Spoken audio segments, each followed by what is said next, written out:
Welcome back to Live Now Detroit. She was hired as a political analyst at NBC.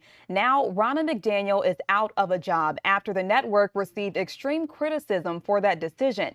Joining us now is Roop Raj with a preview of tonight's Let It Rip. Hey, Roop. Hey there. It's going to be heated tonight because there are some strong feelings on both sides of this. Here's the deal.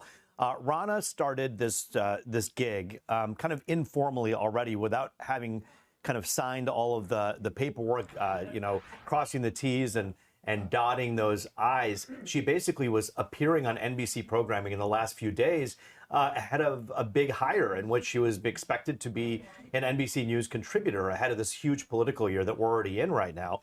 You know, if you think about it, NBC News president said, look, we wanted to have some diversity of thought. We can't just have all liberals or all Democrats talking about this election. We need some Republican voices. She just left the chair of the RNC, so she was, in a sense, a free agent ready to roll. And she thought she was ready. Well, here's what happened. A bunch of anchors at NBC News said, wait a minute here. You're going to put this woman on with me on Meet the Press on MSNBC from morning to night, from Chuck Todd to the morning host. All of them basically said, you can't do this. We don't like her. And here's why.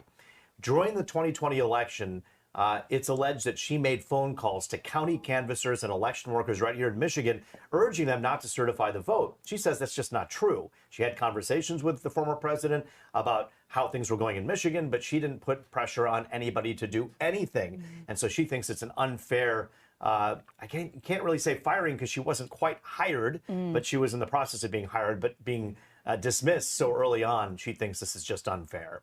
Yeah, and this decision was made fairly quickly after they hired her, almost hired her, less than a week after that came out. It was so quick. And there's no doubt, by the way, that this was because of the uproar from these anchors. But what's interesting is I want to rewind for a moment.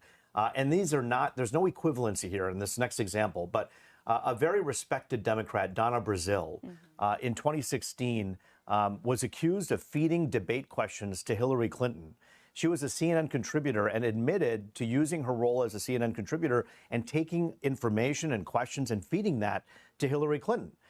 She said she regrets that decision to do that. She was let go from that particular gig, but she was picked up by ABC News as a contributor. So if the issue is credibility with Ronna McDaniel, then the question that begs to be asked, is there credibility with someone who fed debate questions to a Democratic candidate, Hillary Clinton? And many people on the right will say, absolutely, this is a double standard because Donna Brazile is currently an ABC News contributor.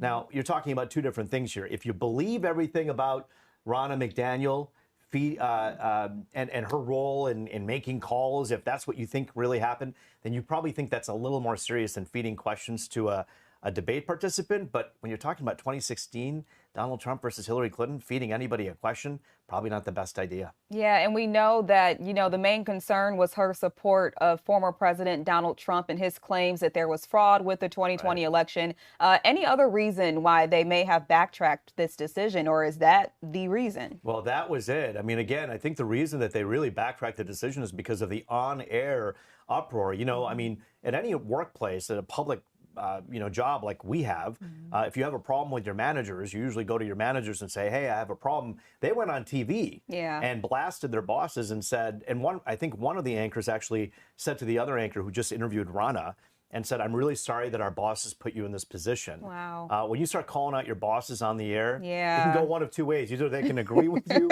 or they can just be like, you need to stop. Right. Yeah. So it's interesting. We have a really good panel here tonight, by the way. James David Dixon, a conservative watchdog media guy who's, a big critic of the media. He's going to be on. And then also Washington County prosecutor who's a very, very strong Democratic insider. He's Elie Savit. He's going to join us as well. They both have opposing viewpoints. We're also, by the way, taking on this Supreme Court abortion issue with Congresswoman Debbie Dingell and pro-life advocate Rebecca Kiesling. So that's also going to be tonight at 10:30 on Let It Rip. All right. Sounds like some interesting conversations there, Roop. Can't wait to tune in. I look forward to talking to you again. Thanks, Jamie. Thanks, Roop.